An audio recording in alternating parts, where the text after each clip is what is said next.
নমস্কাৰ ডিজিটেল শিক্ষা YouTube family ফালৰ পৰা আপোনাক সকলোকে পুনৰবাৰ স্বাগতম জনাইছোঁ ADRE 2.0 গ্ৰেড 3 হওক বা গ্ৰেড 4 নতুবা অসম পুলিচ SI কনষ্টেবলৰ লগতে APR আৰু অসম টেটৰ কাৰণে যদি আপোনালোকে প্ৰিপাৰেচন কৰি আছে তেন্তে এই ভিডিঅ'টো আপোনালোকৰ কাৰণে বহুত হেল্পফুল হ'ব। এই ভিডিঅ'টো আমি প্ৰিভিয়াছ ইয়াৰৰ মোষ্ট ইম্পৰ্টেণ্ট MCQ কেইটামান লৈছোঁ। চ' ভিডিঅ'টো শেষলৈকে চাব, চেনেলটো নতুনকৈ ভিজিট কৰিলে ছাবস্ক্ৰাইব কৰিব নাপাহৰিব। আৰু আজিৰ প্ৰথম কুৱেশ্যনটো হৈছে পৃথিৱীৰ প্ৰাচীনতম লিখিত ধৰ্মগ্ৰন্থখন কি হয়? বাইবেল, বেউলফ পুৰাণ নে ঋগ্বেদ সংহিতা? পৃথিৱীৰ প্ৰাচীনতম লিখিত ধৰ্মগ্ৰন্থৰ কথা সুধিছে। লিখিততম ধৰ্মগ্ৰন্থখন যদি চাবলৈ যাওঁ তেন্তে ইয়াৰ যিটো কাৰেক্ট এনচাৰ হ'ব সেইটো হৈছে অপশ্যন ডি, ঋগ্বেদ সংহিতাখনে হৈছে পৃথিৱীৰ প্ৰাচীনতম লিখিত। নেক্সট কুৱেশ্যনটোলৈ আহিলোঁ। সমগ্ৰ ভাৰতবৰ্ষত আৰ্য সংস্কৃতিৰ বিস্তাৰ কিমান খ্ৰীষ্টপূৰ্বত ঘটিছিলে বা কিমান শতিকাৰ আগতে ঘটিছিলে সেইটো কথা সুধিছে। খ্ৰীষ্টপূৰ্ব প্ৰথম শতিকাৰ ভিতৰত, খ্ৰীষ্টপূৰ্ব দ্বিতীয় শতিকাৰ ভিতৰত, খ্ৰীষ্টপূৰ্ব তৃতীয় শতিকাৰ ভিতৰত নে খ্ৰীষ্টপূৰ্ব চতুৰ্থ শতিকাৰ ভিতৰত? চ' সমগ্ৰ ভাৰতবৰ্ষতে আৰ্য সংস্কৃতিৰ বিস্তাৰ কেতিয়া ঘটিছিল সেইটো সুধিছে। আৰু ইয়াত যদি আমি চাবলৈ যাওঁ তেন্তে অপশ্যন ডিটো ইয়াৰ কাৰেক্ট এনচাৰ হ'ব, খ্ৰীষ্টপূৰ্ব চতুৰ্থ শতিকাৰ ভিতৰত। নেক্সট আহিলোঁ আমি 3 নম্বৰ কুৱেশ্যনটোলৈ। 3 নম্বৰ কুৱেশ্যনটো হ'ল ভাৰতীয় সংবিধানত ৰাজ্যভিত্তিকভাৱে তালিকাবদ্ধ কৰা অনুসূচিত জনজাতিৰ সংখ্যা কিমানটা সেইটো সুধিছে। চ' ইয়াত মন কৰিব ৰাজ্যভিত্তিকভাৱে তালিকাবদ্ধ কৰা 1013টা, 1151টা, 802টা নে 705টা? চ' কি হৈছে অনুসূচিত জনজাতি। ইয়াত যদি আমি চাবলৈ যাওঁ তেন্তে ইয়াৰ যিটো কাৰেক্ট এনচাৰ সেইটো হৈছে অপশ্যন ডি 705টা।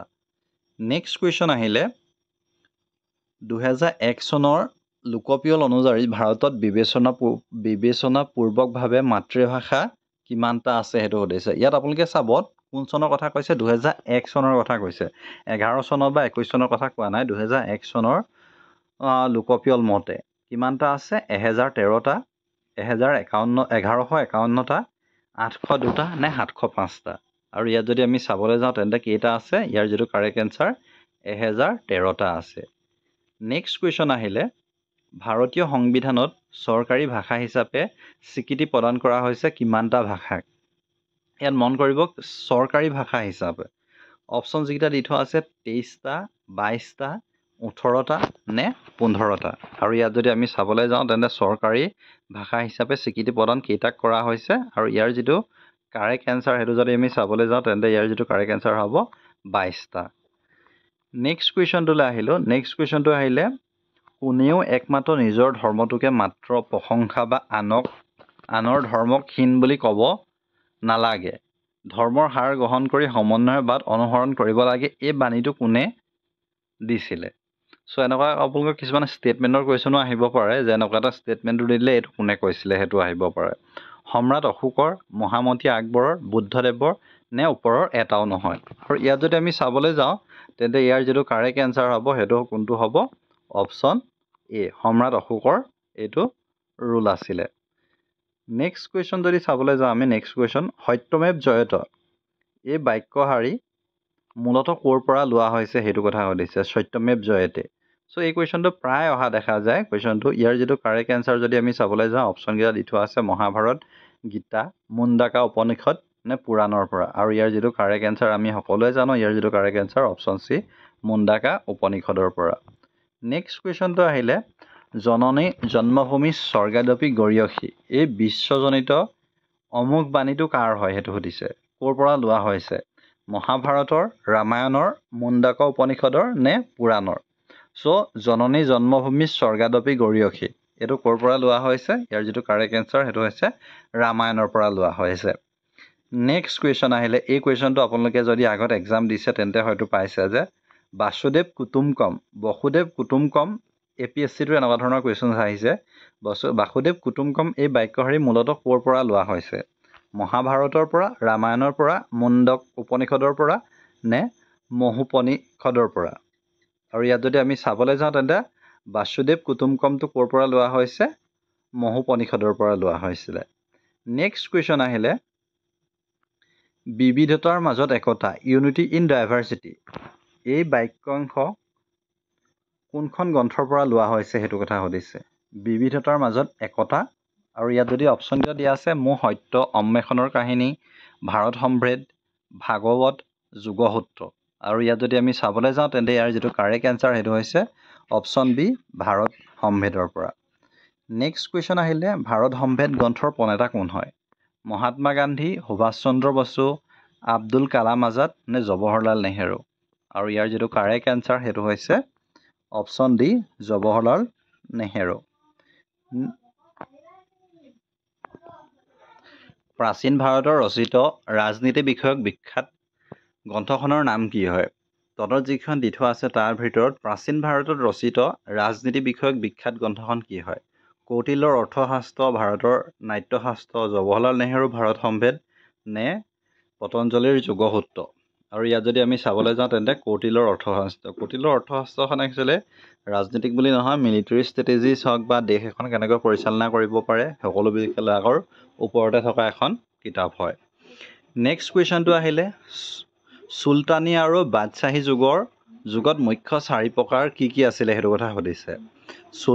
চুলতান আৰু বাদশ্বাহ, চ' আমি গম পাওঁ যে চুলতান আৰু বাদশ্বাহ সেই যুগৰ 4 প্ৰকাৰৰ যিখিনি মুখ্যতঃ কি আছিলে সেইটো সুধিছে। স্থাপত্য, চিত্ৰকলা, প্ৰশাসন নে ওপৰৰ এটাও নহয়? আৰু ইয়াত যদি আমি চাবলৈ যাওঁ তেন্তে কোনটো হ'ব?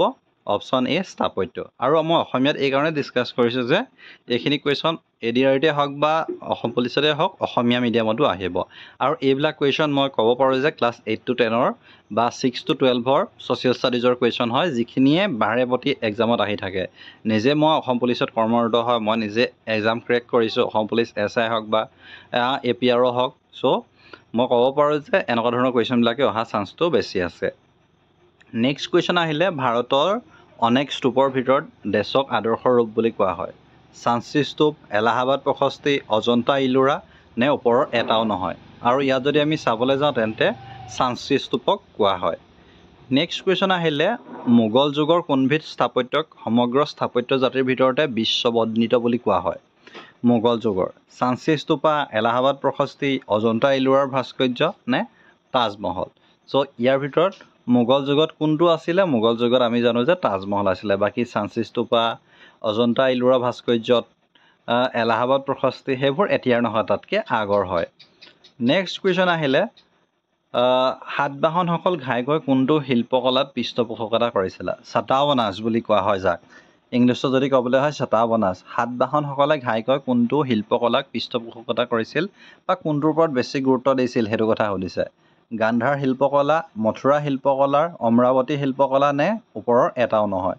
যদি আপোনালোকে ইণ্ডিয়ান হিষ্ট্ৰী বা অলপ গভীৰভাৱে পঢ়িছে তেন্তে আপুনি পাব যে Gandhara art, Mathura art, Amaravati art সেইখিনি কথা গম পাব। আৰু ইয়াত চাটাৱানাসকলে কোনসকলক পৃষ্ঠপোষকতা কৰিছিল? অমৰাৱতী শিল্পকলা।